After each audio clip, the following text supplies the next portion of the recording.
Good afternoon. This is the second lesson on the Bob Philo College of Genealogical Knowledge site, in which we are delving into the ancestors common to the Thompsons and the Philos on the Thompson side. Last week we went over the 7 direct line families that we're most closely related to. And from now on, we will delve into each one of those 6 of those families in greater detail. The 7th family, the Meyers, I don't know a great deal about them. Henry Meyer came from Germany, settled in Sussex County, New Jersey. 2 of his daughters moved to Porter, New York, and died there. One of them was our 4th great grandmother, Catherine Meyer Brown. But today we're going to deal primarily with the Haynes. If you can remember last time, I told you our progenitor in this country was one Frederick Hayne, a man that was born in Leipzig, Germany. He was born around 1738. At the age of approximately 12, he had a falling out with his father over a pony that had been given away that he loved dearly. That's one story. As a result, he emigrated to the United States. Another story is he was about to be conscripted into the German army, and that's the reason why he left home and came to the United States. He settled, after leaving Germany, he settled in Amsterdam and then came on to the United States in the early 1750s. And in the late 1750s, in Sussex County, New Jersey, he was a very active farmer. And at one time he lived in northern New Jersey, close to the New York State border. And actually he built a trading post in present-day Port Jervis, New York, a building that still stands. My wife Karen and I have actually visited that building, and I've included a picture of it in the email that I sent out. This building was used by Frederick as a trading post with the Dutch residents that lived in that area. Later it went into the hands of his son-in-laws. It was used as a defensive building against the Indians in the late 1750s, early 1760s, and very durable building, well constructed. Frederick fought in the Revolutionary War as a patriot. He was a member of the 1st New Jersey Line and was a prominent farmer, a very avid, he was a sheriff of the township, an avid sportsman, and was a great hunter. Story told that he would ride his horse to the northern edges of the area and would shoot a deer, for example, tie the deer to the tail of the horse and bring it back to his farm in Wantage Township, Sussex County, New York. As I said, he was born in 1738 and passed away around 1807 in Lewisburg, Sussex County, New Jersey. He was our 5th great-grandfather. Our 4th great-grandfather in the Hayne line was Tobiah. He was married to a lady by the name of Katerina Decker. And there's some interesting information about the Deckers. Their progenitor in this country was a man by the name of Johann D. Decker, who came to the United States around 1650. And he was a well-educated man. He settled in the New Amsterdam colony, which located in and around the New York City area, and became the Minister of Finance for Peter Stuyvesant, who ran the New Amsterdam colony. Perhaps that name is familiar to you. Present-day Brooklyn, one of the prominent neighborhoods, is Bedford-Stuyvesant, known as Bed-Stuy. But he he, Johann D. Decker, owned 120 acres of land in Staten Island, New York, when he passed away in the late 1600s.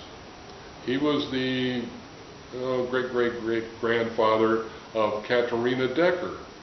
Now, Katharina, legend has it that when she was a young girl, Washington, during the Revolutionary War, visited their home, and she actually was bounced on Washington's knee as a young girl. She tells a story about remembering the British marching down the road toward their home, and her mother told her, take the silverware and out into the woods and bury it so the British can't get it. Very interesting lady. She married Tobiah Hayne. One of their offsprings was Stephen S. Hayne, our third great-grandfather. In around 1840, he immigrated from Wantage Township, Sussex County, New York, to Niagara County, New York, Wilson, Niagara County, New York. Two of his brothers, Jonathan Hayne and Mark Hayne, had immigrated to that area, Wilson, New York, Niagara County, New York, in the 1830s, and developed big farms there that stayed in the family name until, in the hands of the family, until like 1947. Jonathan Haynes' oldest living relative passed away in 1947. It was a centennial farm at that time that had been passed down to him. Our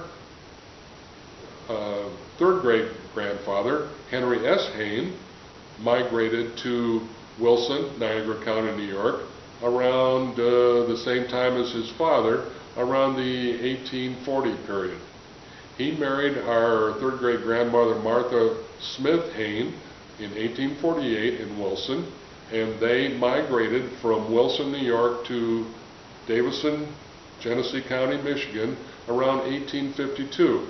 And I think the reason why they came to Michigan, number one, land was very inexpensive, and number two, one of Henry S. Haynes' sisters, a lady by the name of Susan Hayne, had migrated previously to Genesee County and was teaching in the Davison area in 1852. So, okay, that puts us, the Haynes, in Michigan. I need to go back a second and tell you about a couple of famous relatives that married into the Hayne line. One was the Cranes.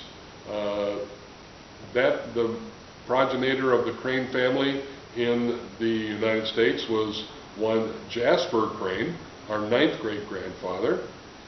He was one of the original settlers of the New Haven colony under the king. King George was, I'm not sure who the king was, but this would have been in the 1860s, pardon me, in the 1660s, and he migrated to New Jersey due to religious persecution, and was one of the original settlers of Newark, New Jersey. And he settled there and lived out the rest of his life. Along with him was a man by the name of Robert Treat, who was also our ninth great-grandfather. Robert Treat, a very famous man, was the governor of the Connecticut colony under the British rule, and he also was one of the primary settlers of Newark, New Jersey. He and Jasper Crane settled in that area, again due to religious persecution. Now, one of Robert Treat's grandsons was a very famous man by the name of Robert Treat Paine. Robert Treat Paine was educated at Harvard and became a lawyer. He's most famous, a couple of things he's famous for. Number one, perhaps you can recall the Boston Massacre that took place in 1770. Robert Treat Paine was the prosecuting attorney against the British soldiers that took part in killing of the, I believe it was 5 patriots that were shot dead by the British in 1770. So Robert Treat Paine was the prosecuting attorney, and I'm sure you've heard of John Adams, who was the defense attorney and actually got those 5 British soldiers off. But Robert Treat Paine, who was our second cousin, 8 times removed, close, he is buried in the old Granary Burying Ground in downtown Boston, along with some other famous patriots.